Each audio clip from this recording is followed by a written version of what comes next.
Grinder mixie போடாம இட்லி மாவு எப்படி தயார் பண்றதுங்கறத ரெண்டு விதத்துல இப்ப நம்ம பார்க்கலாம். ஆனவங்க 2 பேர் மட்டும் வீட்ல இருக்கிறவங்க, வேலைக்கு போறவங்க, பேச்சுலர் பசங்க எல்லாருக்கும் இந்த விதம் வந்து ரொம்ப ஈஸியா இருக்கும்.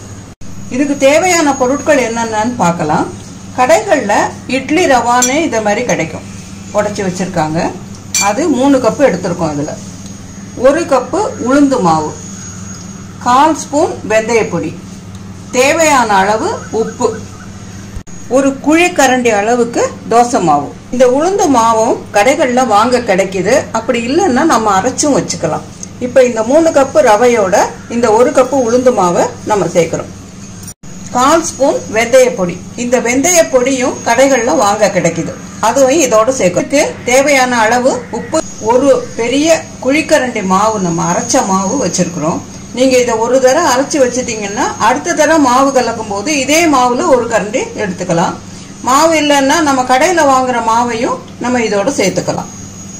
இப்போ இந்த மாவு நம்ம எதுக்காக சேர்க்கிறோம்னா, இந்த மாவு இல்லாம நம்ம இந்த ரவையும் இந்த உளுந்து மட்டும் சேர்த்து கரைச்சி வச்சோம்னா காலையில அது வந்து கொஞ்சம் ஒரு ஸ்மெல் வர மாதிரி இருக்குது.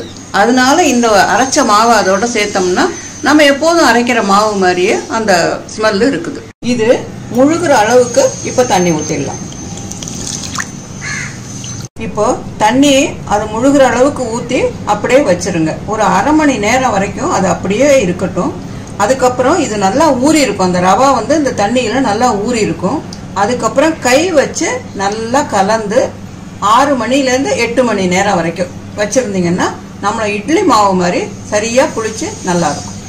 உங்க ஊர்ல மிஷின் வசதி இல்ல, இட்லி ரவா உளுந்து மாவு இதெல்லாம் கிடைக்கல அப்படின்னா இந்த 2வது மெத்தடை நீங்க வந்து செய்யலாம். தேவை 3 கப்பு அளவுக்கு இட்லி அரிசி, 1 கப்பு அளவுக்கு உளுந்து, ஒரு 1/2 ஸ்பூன் வெந்தயம். ஒருவேளை இட்லி அரிசி உங்க ஊர்ல கிடைக்கலன்னா சாப்பாட்டு புழுங்கு அரிசியும் இதுக்கு உபயோகப்படுத்திக்க. இத தனியா நல்லா களைஞ்சுக்குங்க. உளுந்தையும் வெந்தயத்தையும் சேர்த்து களைஞ்சுக்குங்க. களைஞ்சு ஒரு துணியை விரிச்சு அந்த துணியில நல்லா காய போடுங்க. ஃபேன் காத்துல கூட நீங்க காய போடலாம். மிஷின் வசதி இருக்கிறவங்க இந்த ஆறுனத்துக்கு அப்புறம் நல்லா ஈரம்லாம் போனதுக்கு அப்புறம் இந்த அரிசியை மிஷின்ல கொடுத்து ரவா மாதிரி உடைச்சு எடுத்துக்கோங்க திருன்னு. இந்த உளுந்தையும் வெந்தயத்தையும் சேர்த்து நம்ம வந்து கழுவி போட்டிருக்கோம்ல, அதை வந்து நல்லா நைஸா அரைச்சு வாங்கிட்டு வாங்க. மிக்சிலையும் நீங்க இதே மாதிரி இந்த அரிசியை வந்து ரவா பதத்துல நரன்னு திரிச்சு எடுத்துக்கோங்க. உளுந்தையும் வெந்தயத்தையும் நல்லா நைஸா திரிச்சு எடுத்துக்கோங்க. அரைச்ச ரெண்டுத்தையும் ஒன்னா கலந்து ஒரு டப்பால போட்டு ஸ்டோர் பண்ணி வச்சுக்கோங்க. இப்போ இந்த மாதிரி அரைச்ச மாவு இது. இதுக்கு தேவையான அளவு உப்பு இதுல நம்ம சேர்த்துக்கிறோம். இதுல இப்போ 1/2 கப்பு மாவு தான் நம்ம எடுத்திருக்கோம். அதனால 1/4 கரண்டி தான் இதுல மாவு நம்ம விடுறோம். இந்த மாவு மூழ்கிற அளவுக்கு நம்ம தண்ணி ஊத்த போறோம். ஒரு அரை மணி நேரம் அப்படியே விட்டுருங்க, அது நல்லா ஊறட்டும். இப்போ அரை மணி நேரம் நம்ம கலந்து வச்ச கலவை ஊறினதுக்கு அப்புறம் தேவைப்பட்ட இன்னும் கொஞ்சம் தண்ணி ஊத்தி கை வச்சு நல்லா கலந்து விடணும். 2 மாவையும் கலந்து வைக்க போறோம். அந்த இட்லி மாவு கன்சிஸ்டன்சிக்கு வர வரைக்கும் நல்லா கலந்து கையை போட்டு கலந்து 2 மாவையும் வச்சிருக்கேன். இது வந்து 6லேருந்து 8 மணி நேரம் புளிக்க வச்சு காலையில இட்லி மாவு ரெடியா இருக்கும். இந்த இட்லி இன்னும் கொஞ்சம் சாஃப்டா வர்றதுக்கு நம்ம இப்ப பார்க்கலாம். இந்த மாவுலேருந்து 1 ஸ்பூன் மாவு எடுத்து ஒரு கப்பு தண்ணியில நல்லா கரைச்சிக்கோங்க. கரைச்சி அடுப்புல வச்சு காய்ச்சி கஞ்சி பக்குவத்துல காய்ச்சி ஆற வச்சிருங்க.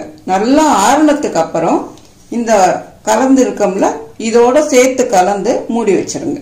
ஒரு கப் அளவுக்கு சாதம் எடுத்து, நம்ம வடிச்ச சாதம் இருக்குல்ல அதை எடுத்து மிக்சியில நல்லா குழவா அரைச்சிட்டு அதை இதோட சேர்த்து வச்சா அப்பவும் அந்த இட்லி ரொம்ப சாஃப்டா வரும்.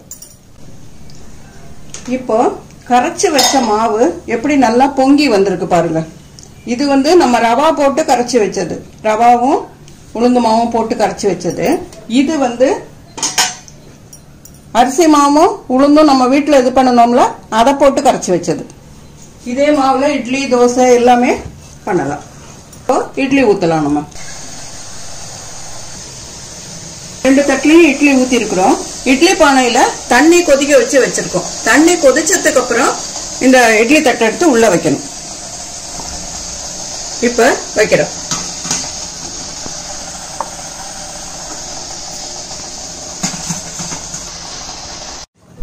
இப்போ இட்லி வெந்து எடுத்துருக்கோம் பாருங்க.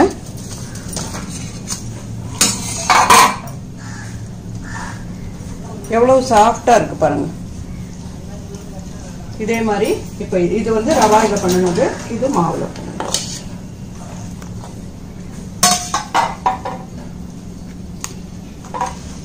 இங்க பாருங்க சாஃப்டா இருக்கு. இது 3-4 இட்லி வேணும்னா கூட நம்ம வந்து இந்த முறையில நம்ம பண்ண முடியும். 2 மெத்தட்லயும் நம்ம செய்ய முடியும். தனியா இருக்க பேச்சுலர்ஸ், தனியா இருக்கிறவங்க எல்லாருக்கும் இது ரொம்ப ஈஸியா இருக்கும். இதே மாவுல இப்ப நம்ம தோசையும் சுடலாம். இது ரவா போட்டு கரைச்சி வச்ச மாவு. அரைச்ச மாவுல ஒரு தோசை.